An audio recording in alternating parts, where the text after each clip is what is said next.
My name is Sam Crowley from DynoRod in Cork. I'm going to talk to you about the process of pairing a drain with a no-dig patch or part liner.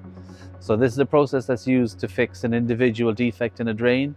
So maybe a hole or a crack or a bad joint, rather than having to repair the whole pipeline. So the process starts with checking the pipe with a camera to locate where the problem is and get a measurement for it. After that, then the team will clean the pipe and make sure everything is clean for the resins to stick. Then they begin the wetting out process. They lay out the fiberglass matting, then they'll mix the two-part resins. They apply that then to the matting, and that's secured to the packer. That's connected to the air supply, and they'll push that through to the location of the defect using a CCTV camera to make sure it's at the right location. Once it's there, then they'll turn on the air supply that inflates the packer to a pressure of 2 bar.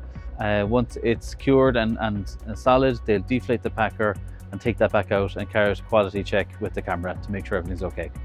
It's a very quick and cost-effective solution for fixing the drain.